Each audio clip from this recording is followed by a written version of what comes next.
ही खोटं बोलत होती. आई पप्पा नाही खोटं बोलत मी. ही खोटं बोलतीये. आई पप्पा नाही आता आहे बघा. मी नाही का ते नाही का आवनीचं जॅकेट घातलेलं पाणीवालं ते वालं जॅकेट घातलेलं आई पप्पा असं मला काय दिस अगं तिने असं अगं थांब ना मला सांगू दे. हे तिने आवनीचं जॅकेट घातलं होतं आणि आम्ही लॅबेट खेळतो होतो आणि तिचं डोळ्या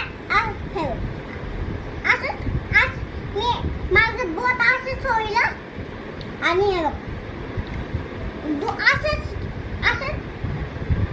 असंच आतमध्ये घुसलं आणि तिच्या डोळ्यात पाणी आलं आणि परत असंच केलं परत तिच्या डोळ्यात पाणी आलं.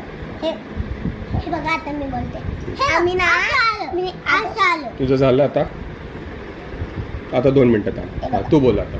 मी जॅकेट घातलेला असं तिने असं मला काही दिसत नाही होतं जॅकेट घातलेलं म्हणून असं त्याने बोलू पण नाही घातलं होतं दिसत पण नाही काय पण तिला ती बोलते ना ती खरंच बोलते तिचं तो असंच होईल बोट आणि असंच घुसला आतमध्ये ती झालं तिच्या बोलात पाणी आलं आणि हे बघ पहिले तिच्या डोळ्यात किती बोलते हा डोळ्यात पाणी नाही आलं हा डोळ्यात पाणी आलं. चुकी कोणाची आहे मग? चुकी परीची आहे. हा माझीच आहे ती. तुझी चुकी आहे ना. तू डोळ्यात बोट घातला ना तिच्याचा. पण मी जॅकेट घातला. थांब. हा बोल काय. तिने पाहिलं हे बघ मी तिला काय नाही माझ्या दोन्ही हात खाली पाठीमागं सरक. पाठीमागं सरका.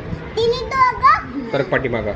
तिने दोघं ना तिने दोन मला वळवले आणि मग मला असं वळवले नाही मी माझं बोट असंच घुसलं तिथे डोळ्यात आणि असं डोळ्यात गेलं असंच राहिलं असंच पाणी आलं तुझ्या डोळ्यात. हे असंच पाणी आलं होतं. मग चुकी कोणाची आहे? माझीच आहे. मग खोटं का बोलतेस तू? किती खोटं बोलते म्हणून? आई पप्पा ती नक्कीच सांगते बघ असंच येतं तिच्या डोळ्यातनी पाणी. खोटं कोण बोलतं? तूच बोलतीये ना खोटं. हा खरं सांगते ती असं आलं खरं सांगतीये ना ती. मग चुकी कोणाची? तुझी.